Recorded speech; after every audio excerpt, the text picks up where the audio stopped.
Langsung lah record banget ya enaknya. Bismillahirrahmanirrahim. Assalamualaikum warahmatullahi wabarakatuh. Salam Om Swastiastu, Namo Buddhaya, salam kebajikan. Pertama-tama izinkanlah saya untuk memperkenalkan diri. Nama saya Deden Cahyadi dengan nomor induk mahasiswa 210 8281 dari Prodi Pendidikan Kewarganegaraan, Fakultas Pendidikan Ilmu Pengetahuan Sosial, Universitas Pendidikan Indonesia. Maksud dan tujuan saya di sini bahwasannya saya ingin mempresentasikan apa yang telah saya kerjakan, yakni artikel ilmiah saya yang berjudul Pengaruh Media Sosial Terhadap Perkembangan Bahasa Remaja. Sebelum masuk ke dalam presentasi, saya ingin berterima kasih kepada Pak Daris Ardianto yang telah membimbing dan memberikan arahan kepada saya untuk bisa menuntaskan artikel ini gitu, artikel ilmiah ini. Jadi tanpa berlama-lama, mari kita lanjut ke dalam presentasinya. Oke, dari judulnya saja kita lihat pengaruh media sosial terhadap perkembangan bahasa remaja. Pengaruh media sosial. Jadi akan ada beberapa yang dibahas, yakni pengaruh media sosial terhadap perkembangan bahasa remaja, media sosial dan pengaruhnya kepada perkembangan bahasa remaja, seperti itu. Lantas kenapa sih saya mengambil judul ini gitu? Karena saya melihat fenomena dan juga situasi kondisi yang terjadi di Indonesia, bahwasannya apa ya, dilihat dari perkembangan iptek, bahwasannya sangatlah pesat dan emang tidak bisa dibendung sih perkembangan iptek pun. Jadi perkembangan iptek pun juga membawa arus globalisasi yang tentunya tidak sesuai dengan kultur yang ada di Indonesia, seperti itu. Terus bahwasannya jumlahnya itu sangatlah beragam. Apa yang dibawa dari globalisasi itu sendiri bukan hanya budaya, bahasa pun juga ada, seperti itu. Nah, berbicara mengenai perkembangan iptek, tentunya salah satunya ada media sosial. Nah, di media sosial ini tentunya yang paling sering digunakan atau dalam kehidupan sehari-hari ya tentunya kita tidak bisa lepas dari yang namanya media sosial. Media sosial ini adalah sarana untuk menemukan berbagai banyak informasi, ilmu pengetahuan, terus komunikasi dan berbagai banyak platform yang lainnya gitu, yang tentunya bisa membantu kita dalam menyelesaikan tugas atau berkomunikasi dan sebagainya, seperti itu.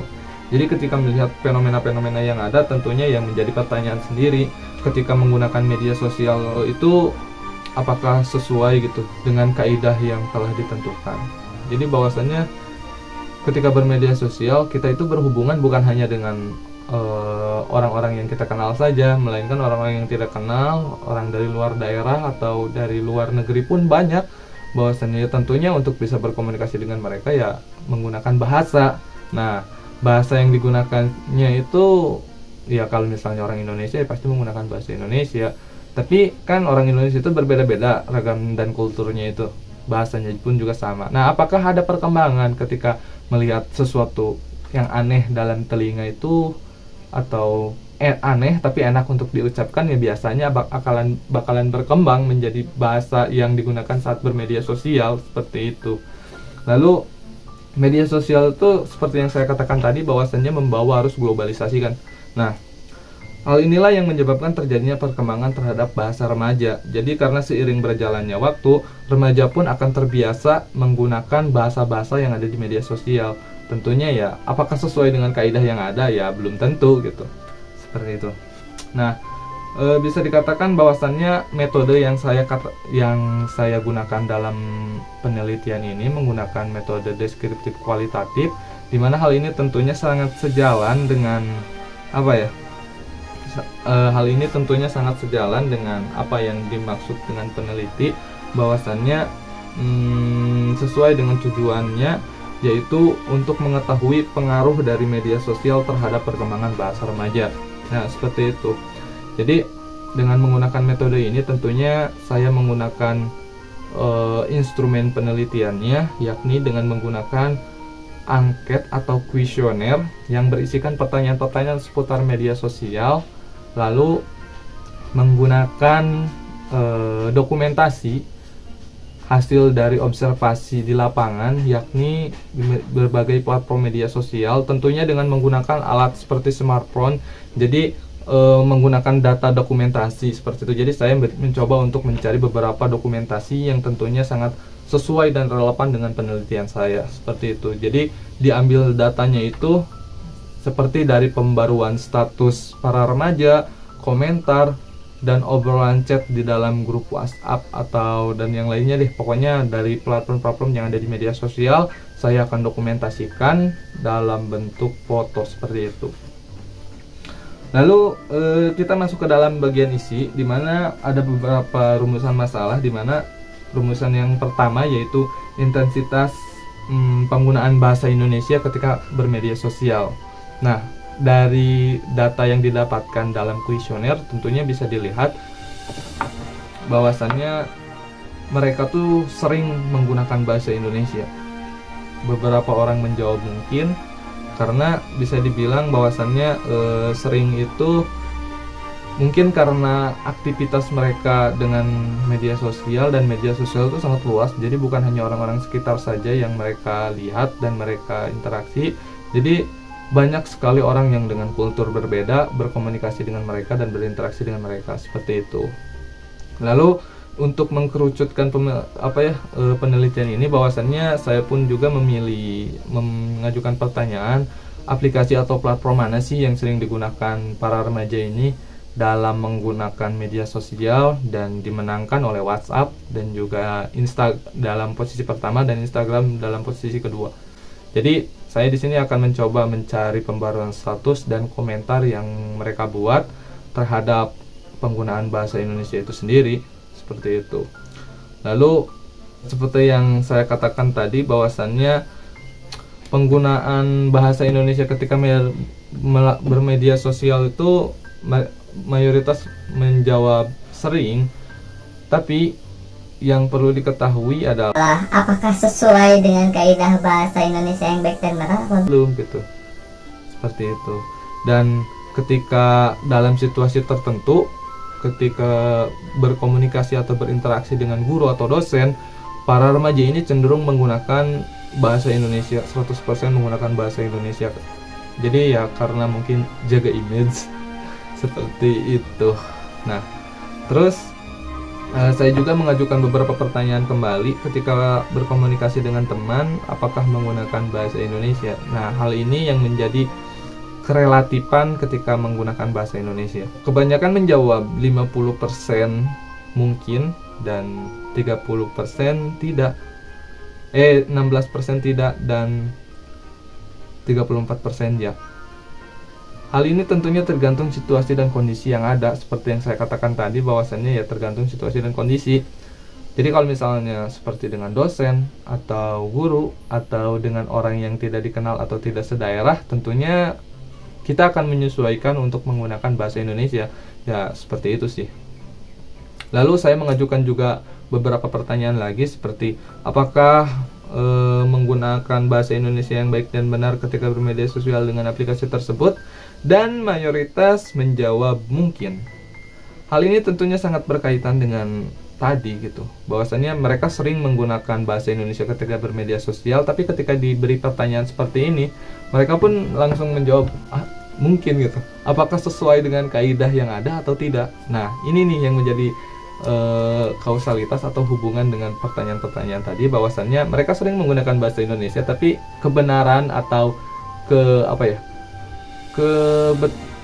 kaidahnya itu sesuai atau tidak sih, seperti itu. Nah, di sini saya juga mengambil beberapa sampel untuk penelitian saya dalam Instagram, dalam komentar Instagram. Mantap gini brother.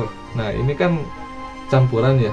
Ada brother itu dalam bahasa Inggris, bahasa serapan, yang penulisannya juga salah, tapi sering digunakan gitu.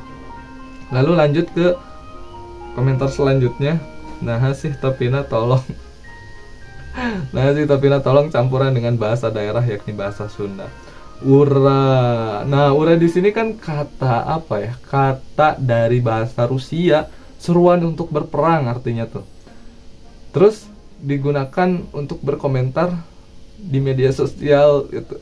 Jadi ada beberapa kata yang tentunya menarik dan tentunya ya kita gunakan gitu, dan menjadi booming dan menjadi kebiasaan kita dalam ketika bermedia sosial, dan bahkan ketika dalam kehidupan sehari-hari pun bakalan digunakan gitu. Lalu ada juga komentar, iya den iya sok kira cukur, iya den iya bahasa Indonesia, sok kira cukur bahasa Sunda gitu. Jadi campuran. Kita masuk ke dalam obrolan grup WhatsApp. Di sini ada beberapa obrolan di mana seperti Idoi gak bisa bobo pagi, Idoi tidak bisa, mungkin untuk mempersingkat waktu ya istilahnya, tapi ya tetap gitu tidak sesuai dengan kaidah yang ada. Ubu sekali, terus dark jokesnya kakak, saatnya Nurul Hodang. Bisa dikatakan bahwasannya ya penggunaan bahasa Indonesianya emang sering, tapi sesuai atau tidak dengan kaidah bahasa Indonesianya ya mayoritas menjawab mungkin ya karena berhubungan sekali dengan data dan fakta yang ada. Oke, kita lanjut.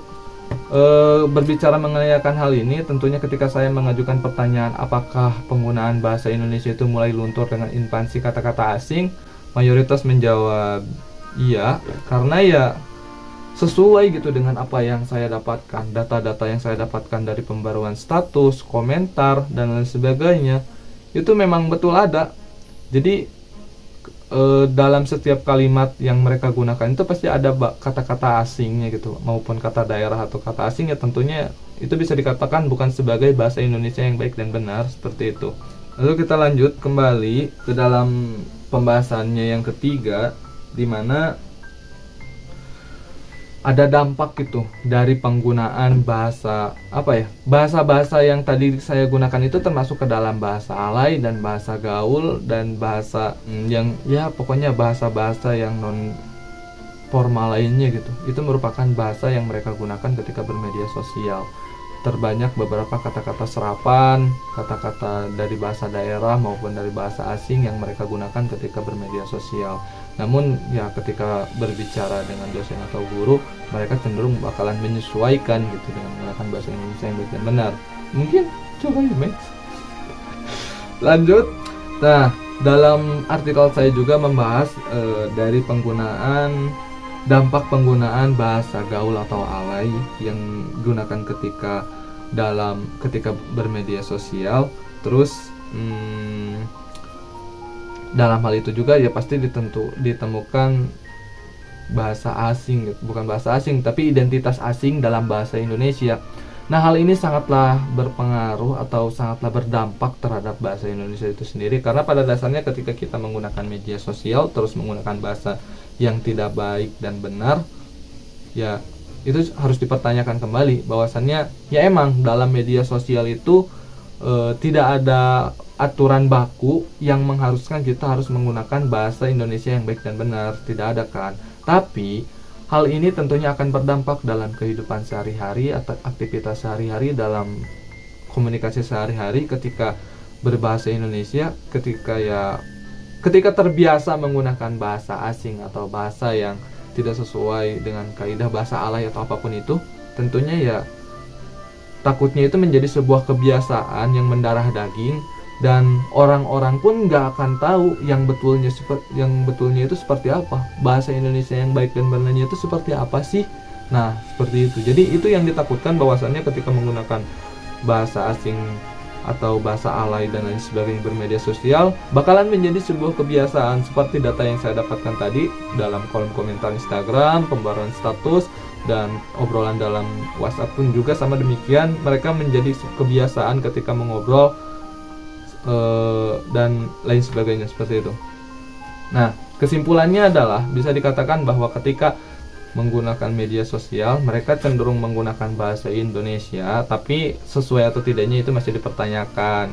Lalu dari pengaruh dari judulnya sendiri, pengaruh media sosial terhadap perkembangan bahasa remaja sangat berpengaruh, karena dari media sosial ini membawa globalisasi atau arus globalisasi, bukan hanya budaya melainkan bahasa pun ada. Nah, seperti itu. Jadi kesimpulannya adalah media sosial itu sangatlah berpengaruh terhadap perkembangan bahasa remaja.